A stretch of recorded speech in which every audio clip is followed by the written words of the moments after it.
Bonsoir à tous. Je suis Fabienne Muller, directrice de communication du Rassemblement des droits de l'homme, le RDH, qui a toujours soutenu et défendu les droits de l'homme, de la femme et des enfants. Je suis également une ancienne infirmière où nous avons tous bien galéré pendant cette fameuse période pseudo-Covid, n'est-ce pas? Et si j'ai tenu à vous faire une vidéo aujourd'hui, c'est parce que j'ai été littéralement mise KO. Nous avons été, les membres du Rassemblement des droits de l'homme, nous avons été mis KO, car nous avons reçu une information en temps réel. Nous venons d'apprendre que 4 accords géopolitiques ont été signés pour la France et que le dernier sera signé maintenant, le 30 juin 2026, au Luxembourg, à titre de gouvernement. Donc c'est ce qui explique véritablement que le RDH possède un statut gouvernemental. Je ne sais pas si vous vous rendez bien compte de ce que ça signifie, mais en tout cas, nous, on l'ignorait totalement. Et pourtant, ça répond à l'entièreté des revendications des Françaises et des Français. Donc, c'est tout simplement inimaginable ce qui se passe. C'est un travail colossal, qui a été accompli par le RDH. C'est un travail dont nous n'étions même pas informés, parce que même nous, qui faisons partie de l'exécutif du RDH, nous découvrons tout ça aujourd'hui. Bon, nous, on savait que le RDH, c'était un gouvernement, mais alors à ce niveau-là, c'est une véritable surprise. Et nous le vivons en direct tous ensemble.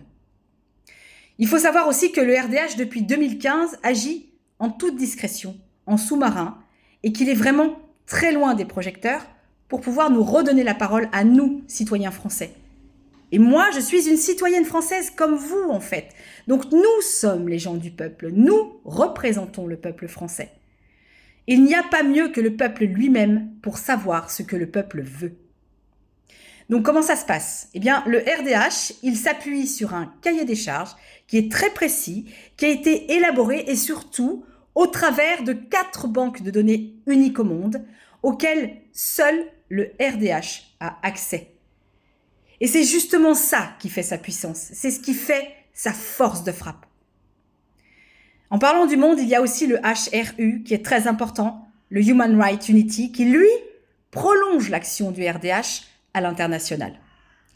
Alors qu'est-ce qu'on a fait? Eh bien le 18 juin 2026, nous avons lancé le mouvement Vivre la France. Et un petit clin d'œil à l'appel du 18 juin 1940. Donc qu'est-ce qui sera proposé? Eh bien il y aura 4 référendums citoyens par an, donc ça représente un référendum par saison où nous pourrons nous exprimer, où nous pourrons enfin donner toutes nos idées et nos solutions. Nous serons respectés et écoutés cette fois-ci. Donc, c'est pas juste un projet pour demain, parce que les choses, elles sont déjà en marche. Parce qu'il y a déjà un premier référendum citoyen qui a été programmé pour septembre 2027.